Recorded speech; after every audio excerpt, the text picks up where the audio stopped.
Sound off for Chesterfield. Chesterfield, only cigarette in America to give you premium quality in both regular and king size, brings you Dragnet.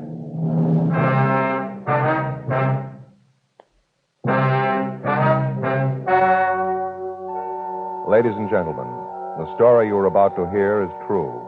The names have been changed to protect the innocent.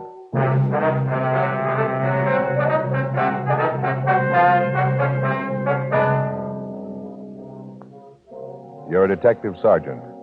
You're assigned to homicide detail. Naval intelligence tells you that 2 Marines have been picked up by the shore patrol. They're reported sick. One is in critical condition. Foul play is suspected. Your job? Investigate. Here's what leading tobacco publications have had to say about king-size Chesterfield. U.S. Tobacco Journal, Atlanta, Georgia. Chesterfield king size is going strong. One jobber reordered twice this week in addition to his regular order. And the Chicago Weekly, Tobacco Leaf, reports more calls for Chesterfield king-size cigarettes than for most brands being marketed. The reason for king-size Chesterfield's amazing success is this. All king-size cigarettes give you quantity, but only Chesterfield king-size gives you quantity plus quality, premium quality. That means Chesterfield king size contains tobaccos of better quality and higher price than any other king-size cigarette. The same fine tobacco as in regular Chesterfield. Enough more of this tobacco to give you over a fifth longer smoke. So remember, Chesterfield is the only cigarette to give you premium quality in both regular and king size. Buy 'em either way you like 'em. Chesterfield gives you the best possible smoke. Much milder.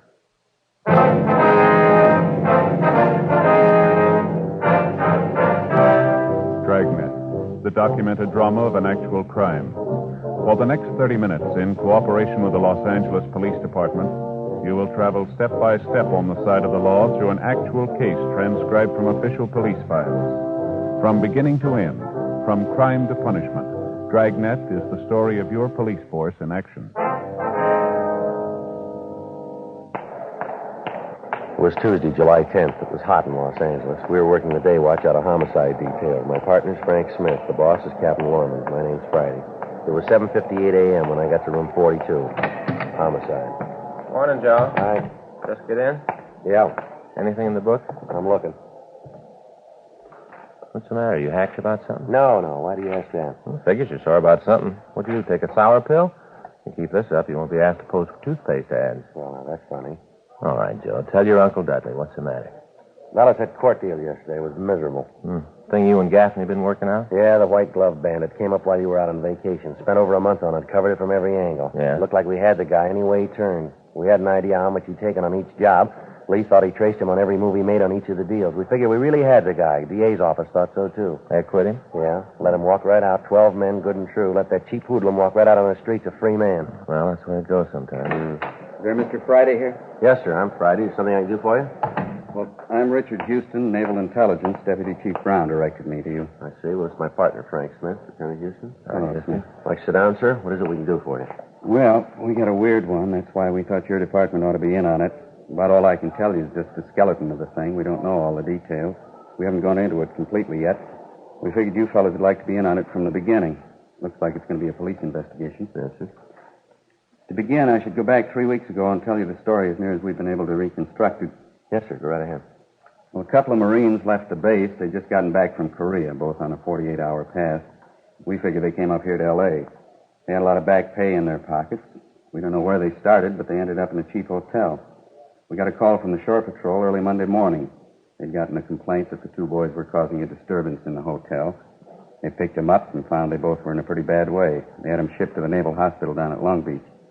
By the time they got there, they were really rocky. Well, I'm sorry, sir, but I don't quite see just how we're connected with this. Well, I'm getting to that. I'm sorry. All right, I'm a little long-winded. Anyway, last night, the boys had been AWOL for over 2 weeks. They were brought into the hospital, like I said. Doctors did what they could, but it was too late to help. One of the boys died late last night. We're not sure about the other one. That's where you come in. Sir? They were both poisoned.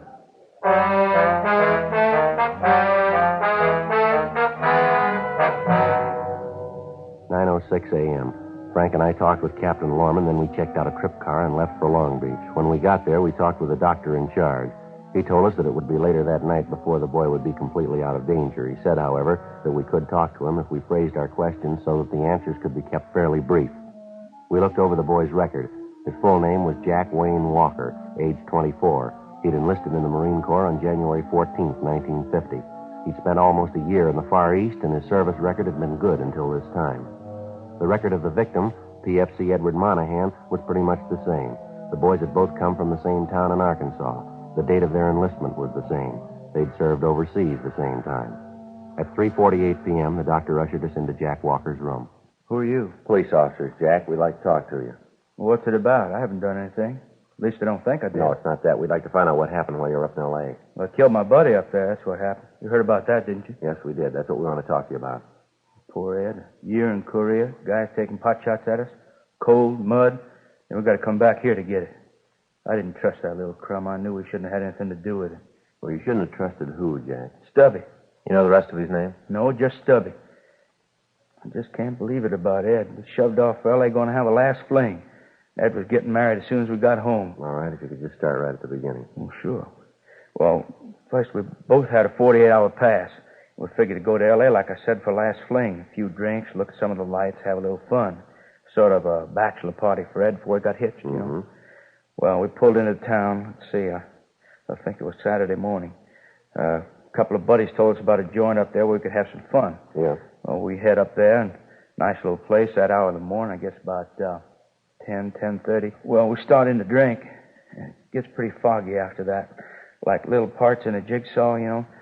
You sort of see a little bit of everything, but the whole picture ain't there. Yeah. Well, I remember we hung around the place for 2 days, and then it all really goes black. The next thing I remember, we woke up in some flea bag. I remember looking at the calendar on the wall. We was already a couple days AWOL. Ed and I talked about what we should do. And then we get to trying to think up an excuse for the CO for being AWOL. With our CO, ain't easy. He's had experts try it. Ed says he'll figure out something, so we start for the bus depot, get back to base. On the way, we pass this bar, and Ed says, well, maybe we ought to stop and have one more for the road, so we do, and I don't remember much for a couple more days. And I remember once we stopped and watched a guy get tattooed. Ed and I got talking about it, you know, whether or not we should have it done. Finally, we figured it was kind of kid stuff, so we didn't. I remember that because it was right after we left the tattoo place, we went to this bar where we met Stubby. Now, this is the fellow that you were talking about? Yeah, it's him. And you met him in a bar, isn't it? Yeah. Ed and I were sitting there trying to figure out what we was going to do, you know. We were pretty broke by this time, and then, too, we was over 2 weeks AWOL. Anyway, sliced it, we had big trouble. Yeah. Well, we walked into this place. It was about 4:30 or 5 in the afternoon. At least near as I can tell, that's about what time it was. The whole deal gets kind of foggy. We sat down at this bar and ordered a drink, and just sitting there minding our own business, trying to figure what we ought to do. Then this Stubby joker comes up, sits down next to Ed, brings a drink with him. He was in the bar when you came in, is that right? Yeah, well, at least I think so. I didn't pay much attention, but he had a drink when he come up to Ed and me. Yeah, go ahead. Well, he got to talking about the Corps, and next thing we know, he's setting up the drink. The way we was fixed, as long as he wanted to buy, we wasn't going to argue. Did they seem to know this Stubby in the bar? Yeah, the girl who waits on tables called him my name. All right, you want to go ahead? Yeah, well, this Stubby kept going on about how he liked the Corps and how he'd won a whole flock of citations in Korea. Told us all about the time he'd spent in Japan. First we thought he was just throwing a bunch of coconuts at us, but we'd ask him about places in Korea and things you could only know if you was there. He'd come up with the answers all right, but even with all that, there was something that just didn't ring true with it. Yeah. Anyway, long about 8 or 8:30 that night, Stubby got in a thrash with the bartender, something about the price of the drink, so he suggested we go up to his place and get a jug, you know, and drink up there. Well, I wasn't too hot for the idea, but Ed said we had nothing to lose, and we didn't have a sack for the night, and there wasn't much dough left, so we shoved off with him. Where'd this Stubby live? A hotel down on 5th. I'll tell you how to find the place. Same place you were picked up in? Yeah. We got the address then.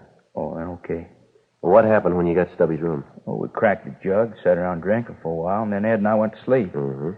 I tell you, the next morning we had the biggest hangovers in the entire United States and Canada, both of us.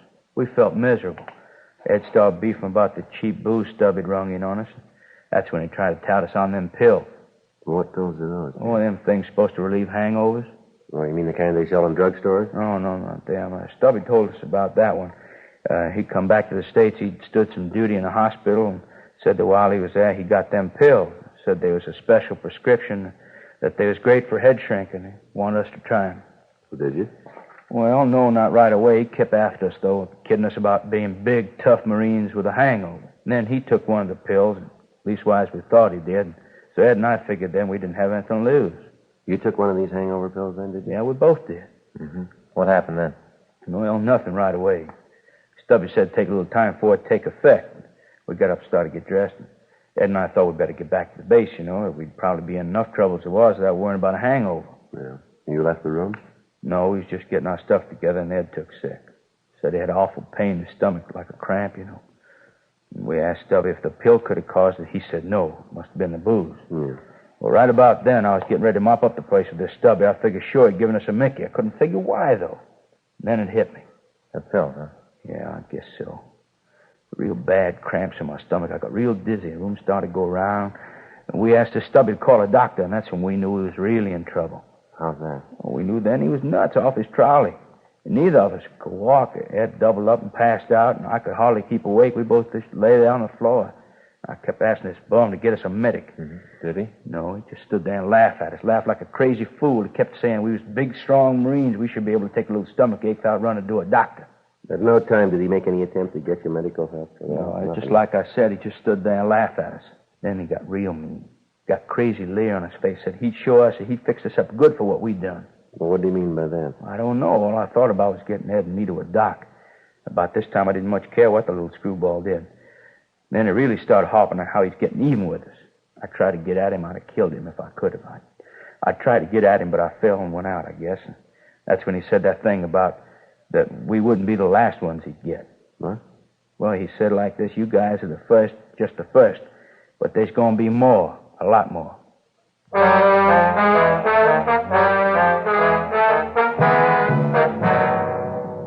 We continued to talk to Jack Walker. He gave us a complete description of the man he'd known as Stubby. And going over the story again with him, there were a few changes in it, but none that couldn't be accounted for by his condition. We got the address of the bar where he'd met Stubby. We checked with the doctor, and he told us that both boys had been given a powerful corrosive poison. He went on to say that it was a miracle that Jack Walker was still alive. 9:26 p.m. Frank and I drove back to Los Angeles. We checked into the office and ran the name Stubby through the moniker file in R&I, but we found nothing. We got out a local and an APB on the description and the name. The stats office started to run on the M.O. Frank and I checked the hotel on 5th Street, and the manager showed us the room, but he said that it had been cleaned and occupied since the two Marines had left. Leighton Prince went over the room, but failed to come up with anything. We took the hotel registration card and booked it in as evidence. The man had signed his name as Alton Richards. The manager gave us the same description as the one we'd gotten from the Marine. We ran the name through R&I, but we failed to come up with any new leads. There'd been no replies to the broadcast, and the staff's office had finished the run and had come up with 4 possible suspects. These were checked out, but they led us nowhere. 2:30 a.m. We checked the bar, but we found it was closed. Wednesday, 8:14 a.m. We briefed Captain Lorman on the developments, and then we went over to again check the bar where the two Marines were supposed to have met Stubby. The place was deserted except for one man drinking a beer. The waitress was sitting in a rear booth filing her fingernails. Frank and I went back to talk to her. Yeah, something you want? Well, police officers, miss. We'd like to talk to you. Cops, huh? Yes, ma'am. This is my partner, Joe Friday. My name's Smith. Yes. Boy, does that sound phony. Here's my ID card. Yeah, it's Smith, all right. What do you want? Will you mind if we sit down? No, go ahead, live. Thank you. What's this all about? Do you work here steady? Yeah, most of the time. What's your name, miss? Vera. Vera Gay. Well, Miss Gay, were you working here around the 8th or 9th or the 10th of July? Yeah, and you can make it Vera. Mm-hmm. You know most of the people who come in here regular, do you? Yeah, I suppose so. Wonder if you'd look at this description and tell us if you know the man here. WMA. What does that mean? White male American. Yeah, WMA. 36 years, 5'7" to 5'9", 155 pounds stubby. Yeah? Yeah, I know him. Comes in here all the time. Nice guy. Loud when he gets drunk. He's always nice to me, though. Tells me I should be in pictures. You know, the movies. Yes, ma'am. Have you seen him today? No, he hardly ever gets in before maybe noon, 1 o'clock. It just doesn't bother you, does it? Am I following my nails? Not at all. It does bother some people, you know. Like running a piece of chalk down a blackboard. Miss Stubby, does he have any other name? Would you know it? Yeah, Paul Rogers. That's another one, Joe. No. Do you want to go ahead, miss? I went out with him a couple of times, finally gave it up. I couldn't go that route. What's that, ma'am? All he talked about was either him in the Marine Corps and what a big hero he was, or else how he was going to get me in pictures, you know, movies. Yes, ma'am. I didn't come out to California to get in the movies. Well, I came out to be a private secretary, only those jobs are a little hard to get, so I work here. Make enough for coffee and cakes. And when a job comes along, I'll take it. Work in a big office, nice boss. Who knows, he might even marry me. Well, that movie hokum for me, no, sir, not your little Vera. Did you work on the night of the 9th? It's the night before last? Let's see. Yeah, I was in. You happened to see the Stubby Rogers that night? Well, I got to think about that. Let's see. That was the night we had the fight just before closing. Yeah, he was in earlier. You happen to notice if he was with anybody? What's this all about? He do something you want him for? No, we just like to talk to him. Yeah. Well, if he did anything, we had nothing to do with it. This is a good place. We got nothing to do with the people who come in. Got the price of a drink, they get served. We don't ask for trouble. Oh, we aren't going to cause any trouble, miss. We just want to talk to this Rogers. Yeah, well, as long as we aren't rung into it. Do you remember if he was with anyone? Yeah, he was with a couple of Marines. Left with him, had a beef with Sam. He's the night bartender. Complained that the drinks were too high. I don't know what he was crying about. He's been drinking here a long time. Never had problems before. You saw him leave with these two Marines then? Yeah, 3 of them walked out. I think, actually, they sort of floated out. The 2 kids were really boiled. Do you remember what time it was when they left? Oh, that'd be kind of hard to tell. We were pretty busy. It was pretty important, miss. Let me think.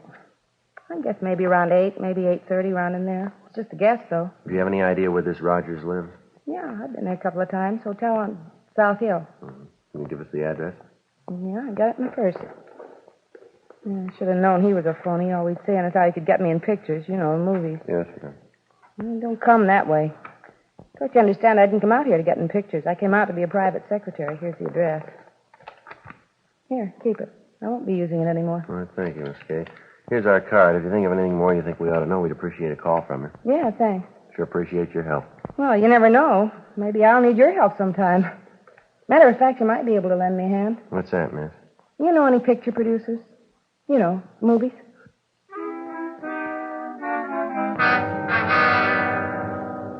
Frank called the name Paul Rogers into the office, and a supplementary broadcast and an APB were gotten out. A stakeout was arranged on the bar. We went back to the city hall, and a check through R&I on the name Paul Rogers netted us nothing. We drove over to the hotel on South Hill. The manager told us that Rogers was not in his room. He went on to say that Rogers had not been using his room regularly for the past week or so, but that he had been in a couple of days before in the company of a soldier, and that as far as he knew, the soldier was still in. In the company of the manager, Frank and I went upstairs. The manager unlocked the door, and we went in. A minute, Frank. There's someone in bed. Yeah. Come on, you. How about it? Just a minute. How about it, Joe? I don't know. He's dead.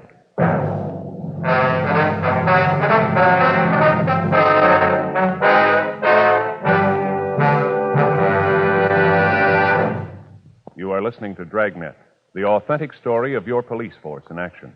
And now a report every smoker should hear. Nose, throat, and accessory organs not adversely affected by smoking Chesterfields.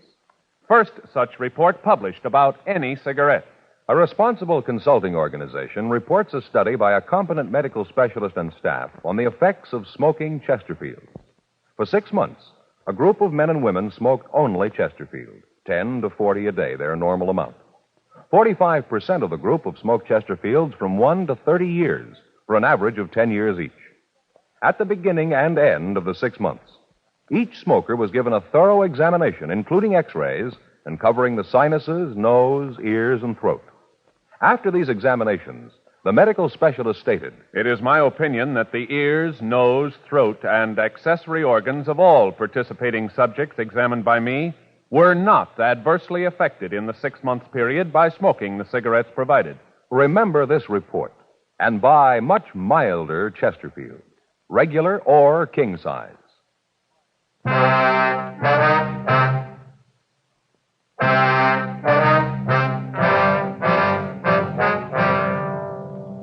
Wednesday, July 11th, 12:40 p.m. We called the coroner's office, then we got in touch with the crime lab and the photographers. After the pictures had been taken, the body was removed. The victim was a soldier in his mid-30s. On the nightstand beside the bed, we found an empty pill bottle and a suicide note. The note was booked as evidence and turned over to Don Meyer for comparison with the handwriting taken from the hotel registration card that Rogers had signed. The men from Leighton Prints went over the place thoroughly. They came up with several classifiable prints.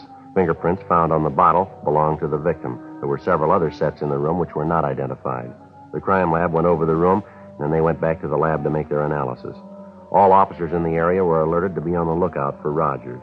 Frank and I talked to the manager of the hotel, a Henry Corey. He told us that Rogers had lived in the hotel for the past 4.5 months. He said that Rogers was quiet, kept pretty much to himself, and for the most part was a good tenant.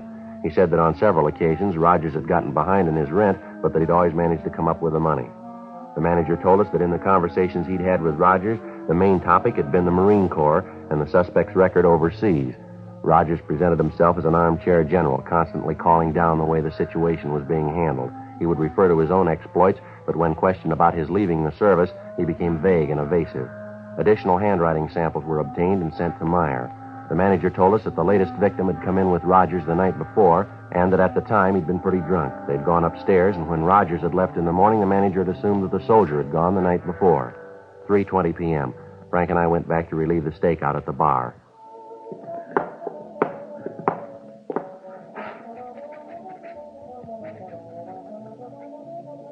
Back again? Yes, Miss Gay. Sit down. Thank you. It seems like every time I see you, I'm doing something with my nails. This morning filing them, now I'm filing them again. I'm going to put polish on them after this. I guess you think I'm pretty vain. No, not at all, miss. New color called Frosted Rose. And pretty? Mm-hmm. Kind of iridescent, what the label says. To sprinkle your nails with stardust. Yes, ma'am. It's a pretty bottle, too. They sure put things up nice nowadays.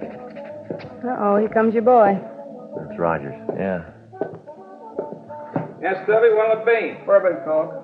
How's it going, Stubby? Same old six as before. Yeah, pretty dull. Yeah, you're doing a great business. Ah, it's early yet. Here's your drink. It'll be 4 bits. There you go. All right, thanks, good. All right, Frank, let's go. No trouble now. Not unless he makes it. Hi, fellas. Something you want? You Paul Rogers? Yeah, who are you? Police officers. We'd like to talk to you. I don't want any trouble in No, here. there's not going to be any trouble. Always fights. Why is it everybody comes into a bar and starts fights? Ain't there someplace else to be? All right, come on, Rogers. What for? You got nothing to hold me in. We'll talk to you about that, too. Well, let me finish my drink. No, afraid not. Let's go now. Look, I said I was going to finish my drink. Don't lean. Let's can it, mister, and go. I said I was going to finish my drink. All right, mister, on your feet. Nothing on him. Let's take him to the office. Sergeant. Yes, sir. Thanks. Sure appreciate it. Well, what's that? Thought for a minute there you were going to have a fight.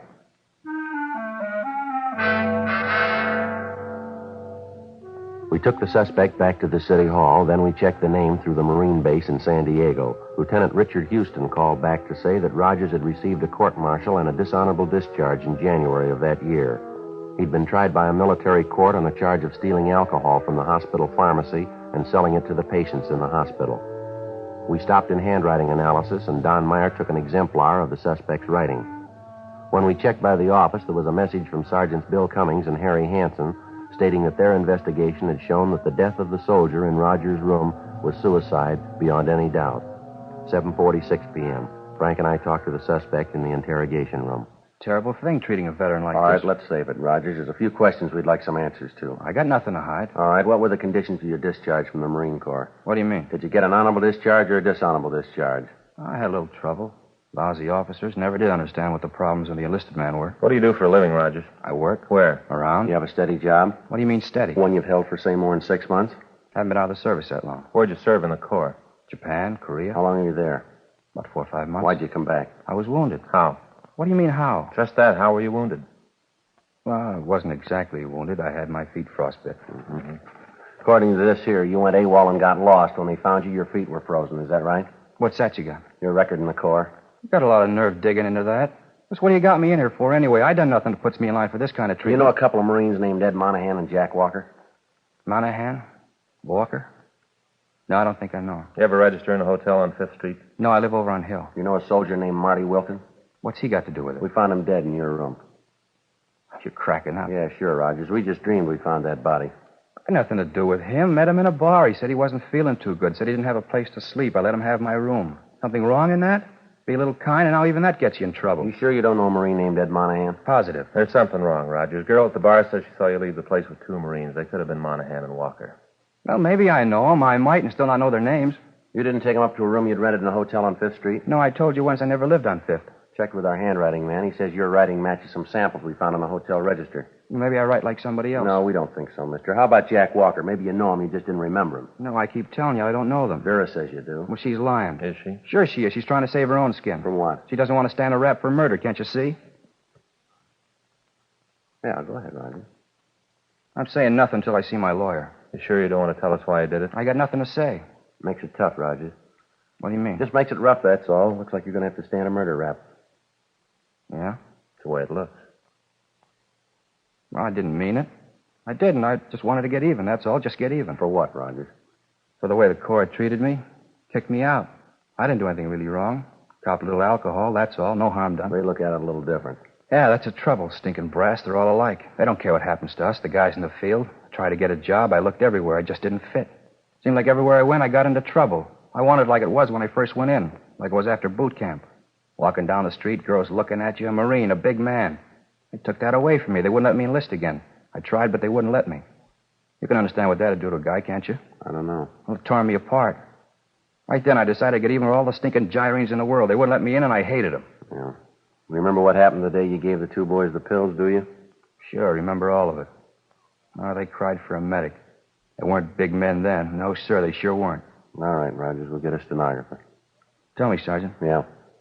did I get both of them? No, Walker's going to be all right. He the young one? That's right. A real nice kid. Lucky, too. Is that right? Yeah, no worries. Really got it made.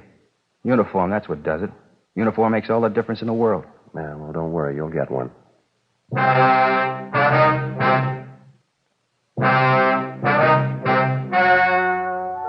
The story you have just heard was true.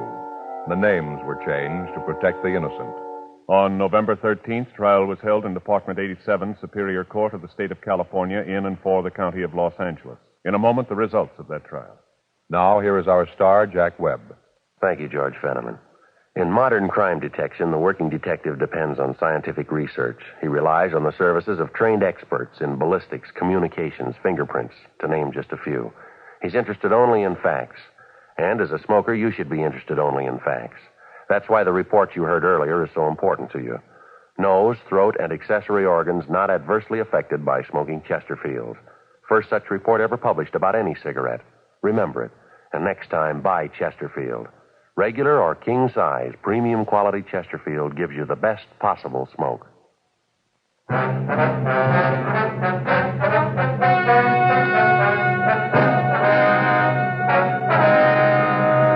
Paul M. Rogers was tried and convicted on 1 count of murder in the first degree. He was sentenced to life imprisonment in the state penitentiary, San Quentin, California.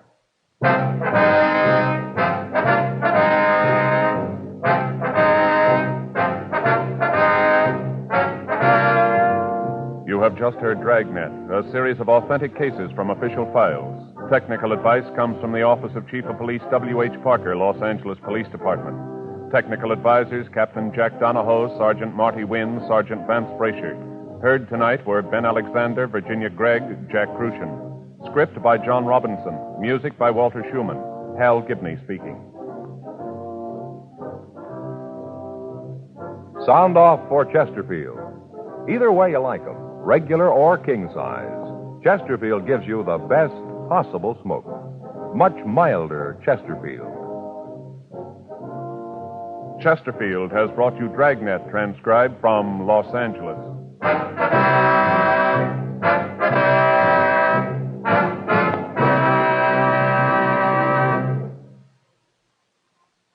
Tonight, it's Barry Craig, confidential investigator on NBC.